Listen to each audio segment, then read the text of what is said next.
ঢাকা শহরের ব্যস্ত জীবনের মধ্যে একটু ঘোরাঘুরি আপনার মনকে করতে পারে সতেজ আর আনন্দময়। ঢাকার সবাই যেন দৌড়ে চলে যে যার কাজে। অফিসগামী মানুষ, শিক্ষার্থী, ব্যবসায়ী, সবার যেন সময়ের অভাব। সকালে তাড়াহুড়ো করে বের হওয়া, রাতে ক্লান্ত হয়ে ফেরা, এটাই যেন ঢাকাবাসীর রুটিন। তবে এত ব্যস্ততার মাঝেও নিজেকে সময় দেওয়ার জন্য ঢাকার ভিতরেই নিরিবিলি শান্ত পরিবেশ, দেখা অদেখা অনেক কিছু দেখতে চান, তাহলে এই ভিডিওটি আপনার জন্যই।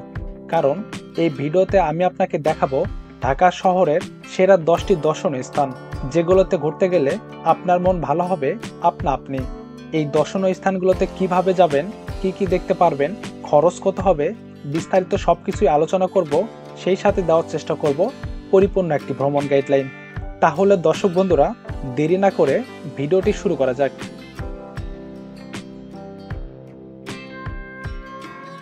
পুরান ঢাকার বুকে দাঁড়িয়ে আছে মুঘল স্থাপত্যের এক অনন্য নিদর্শন লালবাগ কেল্লা। এর অপর নাম আরঙ্গবাদ কেল্লা। এটি একটি ঐতিহাসিক দুর্গ। শায়েস্তা খানের আদরের মেয়ে পরী বিবির মৃত্যুর পর তিনি দুর্গটিকে অসম্পূর্ণ রেখেই এর নির্মাণ কাজ বন্ধ করে দেন। পরী বিবিকে এই দুর্গের ভিতরেই সমাধিত করা হয়। তাই লালবাগ কেল্লা আজও এক অসম্পূর্ণ ভালোবাসার নিদর্শন হয়ে দাঁড়িয়ে আছে। লালবাগ কেল্লায় প্রবেশ মূল্য জনপ্রতি 30 টাকা। লালবাগ কেল্লা প্রতি রবিবার বন্ধ থাকে। ঢাকা অথবা বাংলাদেশের যে কোনো প্রান্ত থেকে ঢাকার new market, Nilkhet, Shahbag, TSC অথবা আজিমপুর এসে রিক্সা করে যেতে পারেন লালবাগ কেল্লায়।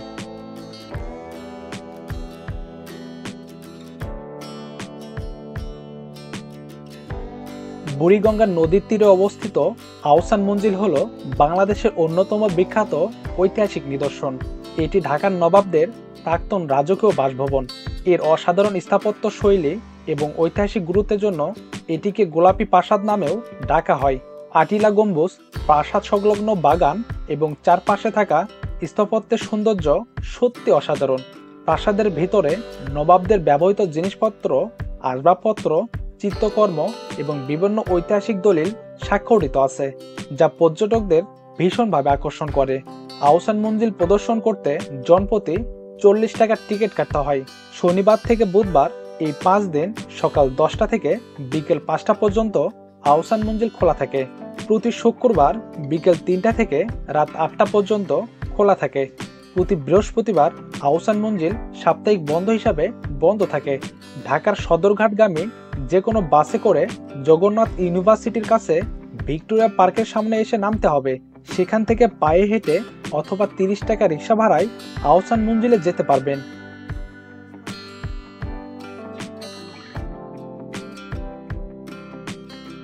সামরিক জাদুঘর বাংলাদেশের সামরিক বাহিনীর গৌরবময় ইতিহাস, ঐতিহ্য এবং সাফল্যের বিশাল এক ভাণ্ডার। এই জাদুঘরে বাংলাদেশের সেনাবাহিনী, নৌবাহিনী এবং বিমান বাহিনীর জন্য পৃথক পৃথক গ্যালারি রয়েছে। জাদুঘরের স্থাপত্য শৈলী অত্যন্ত আধুনিক এবং নান্দনিক। সামরিক জাদুঘরে প্রবেশ করতে জনপ্রতি টিকিট কাটতে হবে 100 টাকার। শনি, রবি, সোম, মঙ্গল এবং বৃহস্পতিবার সকাল 10টা থেকে সন্ধ্যা 6টা পর্যন্ত খোলা থাকে। শুক্রবারের দিন বিকাল 3টা থেকে সন্ধ্যা 7টা পর্যন্ত খোলা থাকে এবং সাপ্তাহিক বন্ধ হিসেবে প্রতি বুধবার বন্ধ থাকে। ঢাকার বিভিন্ন স্থান থেকে বাস, সিএনজি করে ফার্মগেট, বিজয় সরণি, সংসদ ভবন এলাকায় আসলে আপনি এই সামরিক জাদুঘর দেখতে পারবেন। খাবার খেতে জাদুঘর কমপ্লেক্সের ভিতরেই নিহারিকা রেস্টুরেন্ট পাবেন। এখানে গাড়ি পার্কিং এর সুন্দর ব্যবস্থাও রয়েছে।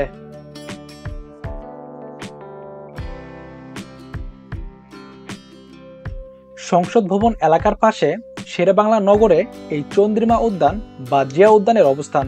এই উদ্যানের প্রধান আকর্ষণ এখানে সাবেক রাষ্ট্রপতি জিয়াউর রহমানের সমাধিসৌধ রয়েছে, যার কারণে এই উদ্যান দর্শকদের আকর্ষণের কেন্দ্রবিন্দু। ঢাকা শহরের যে কোনো স্থান থেকে সিএনজি, বাস, প্রাইভেট কার, মোটর রাইড সার্ভিসে করে এই চন্দ্রিমা উদ্যানে আসতে পারেন। এই উদ্যানে প্রবেশ করতে কোনো টিকিট কাটতে হয় না।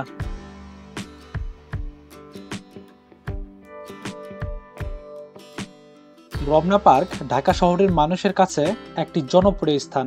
প্রতিদিন সকাল থেকে সন্ধ্যা পর্যন্ত সব বয়সের মানুষ এখানে বেড়াতে আসে। প্রায় ৬৮ একর জায়গা জুড়ে থাকা এই পার্কটি আসলে এই শহরের ফুসফুস। এর বিশাল জায়গা জুড়ে রয়েছে হরেক রকমের গাছ, ফুলের বাগান আর বিশাল লেক।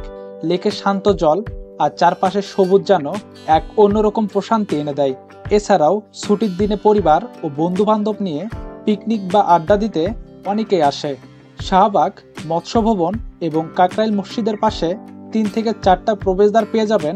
আপনারা যে কোনো পাশ দিয়েই এই পার্কে প্রবেশ করতে পারবেন। পার্কে প্রবেশ করতে কোনো টিকিট কাটতে হয় না।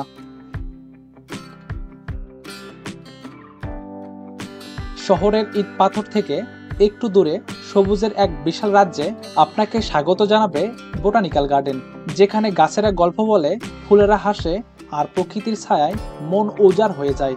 ঢাকার মিরপুরে অবস্থিত এই বোটানিক্যাল গার্ডেনটি প্রায় 208 একর জায়গা জুড়ে বিস্তৃত।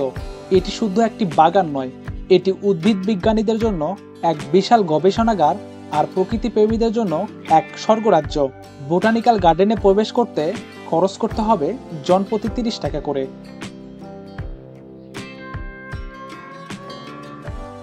হাতিরঝিল একসময় ছিল শহরের একটি পরিত্যক্ত জলাশয়, কিন্তু 2010 সালে একটি মেগা প্রকল্পের মাধ্যমে এটিকে একটি নান্দনিক এবং কার্যকরী বিনোদন কেন্দ্রে রূপান্তরিত করা হয়। এর প্রধান উদ্দেশ্য ছিল ঢাকার যানজট কমানো এবং শহরের মাঝে একটি প্রাকৃতিক সৌন্দর্যের কেন্দ্র তৈরি করা।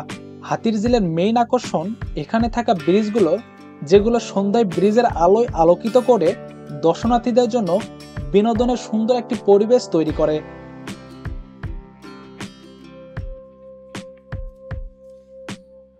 তেজগাঁও বিমানবন্দরের পাশে আকাশ যোদ্ধাদের বীরত্বের গল্পগুলো যেন জীবন্ত হয়ে আছে।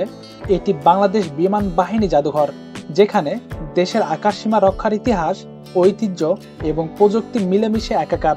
বিমান বাহিনী জাদুঘরের প্রধান উদ্দেশ্য ছিল বাংলাদেশের বিমান বাহিনীর গৌরবময় ইতিহাসকে জনগণের সামনে তুলে ধরা। এখানে প্রদর্শিত হয় নানা প্রজন্মের যুদ্ধ বিমান, হেলিকপ্টার এবং সামরিক সরঞ্জাম।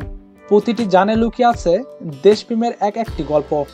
এই জাদুঘর শুক্রবার ও শনিবার সকাল 10টা থেকে রাত 8টা পর্যন্ত খোলা থাকে। সোমবার থেকে বৃহস্পতিবার দুপুর 2টা থেকে রাত 8টা পর্যন্ত খোলা থাকে এবং সাপ্তাহিক ছুটি হিসেবে প্রতি রবিবার বন্ধ থাকে। সাধারণ দর্শনার্থী হিসেবে এই জাদুঘরে প্রবেশ মূল্য 50 টাকা এবং সামরিক বাহিনীর দর্শনার্থীদের জন্য প্রবেশ মূল্য মাত্র 25 টাকা। আগারগাঁও মেট্রো রেল স্টেশনের পাশেই এই জাদুঘরের গেট দেখতে পারবেন।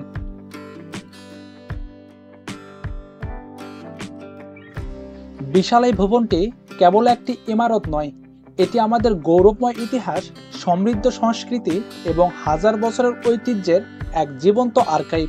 জাতীয় জাদুঘর প্রতিষ্ঠিত হয় 1913 সালে, যার মূল উদ্দেশ্য ছিল দেশের ইতিহাস ও ঐতিহ্যকে সংরক্ষণ করা এবং প্রদর্শন করা। এই ভবনের 4টি প্রধান ফ্লোরে 40টি গ্যালারিতে রয়েছে বিভিন্ন সময়ের দুর্লভ নিদর্শন। জাদুঘরের সবচেয়ে আকর্ষণীয় অংশগুলোর মধ্যে একটি হলো মুক্তিযুদ্ধ গ্যালারি। এখানে 1971 সালের স্বাধীনতা যুদ্ধের বিভিন্ন ছবি, শহীদদের ব্যবহৃত জিনিসপত্র এবং যুদ্ধের সময়কার গুরুত্বপূর্ণ দলিলপত্র এখানে সংরক্ষিত আছে। এই জাদুঘরটি সপ্তাহে 6 দিন খোলা থাকে। সাপ্তাহিক বন্ধ হিসাবে প্রতি বৃহস্পতিবার বন্ধ থাকে। জাদুঘরের প্রবেশ মূল্য জনপ্রতি 40 টাকা করে। শাহবাগ মোড়ের পাশে হওয়ায় খুব সহজেই আপনারা এই জাদুঘরে আসতে পারবেন।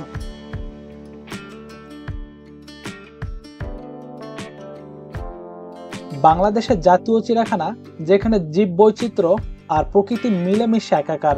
এখানে বন্য প্রাণীরা যেন তাদের নিজস্ব জগতে বাস করে। চিড়িয়াখানার প্রধান আকর্ষণ রয়্যাল বেঙ্গল টাইগার, সিংহ, হাতি। এরপর বিভিন্ন ধরনের পাখি, সাপ এবং কুমির সহ আরও অনেক প্রজাতির প্রাণী। চিড়িয়াখানায় প্রবেশ মূল্য জনপ্রতি 50 টাকা। এই চিড়িয়াখানাটি প্রতি রবিবার বন্ধ থাকে। আপনারা যদি গাড়ি নিয়ে আসেন, সেক্ষেত্রে বিশাল একটি গাড়ি পার্কিংয়ের জায়গা পেয়ে যাবেন। খাবার খাওয়ার জন্য চিড়িয়াখানার ভিতরে অথবা বাইরে অনেকগুলো রেস্টুরেন্ট পেয়ে যাবেন। সো দর্শক বন্ধুরা, এই ছিল আমার আজকের ভিডিওটি কেমন লাগলো অবশ্যই কমেন্টে জানাবেন। এছাড়াও নেক্সট গন্তব্য আপনার কোথায়, সেটাও কিন্তু কমেন্টে জানিয়ে দিতে পারেন। আরেকটি অনুরোধ, আপনি যদি ভ্রমণ ডায়েরি চ্যানেলে নতুন হয়ে থাকেন, তাহলে অনুরোধ করব সাবস্ক্রাইব করার জন্য। আজকের মতো এ পর্যন্তই, বিদায় নিচ্ছি। দেখা হবে নতুন কোনো ভিডিওতে, নতুন কোনো জায়গায়। ততক্ষণ সবাই ভালো থাকুন, নিরাপদে থাকুন। আসসালামু আলাইকুম।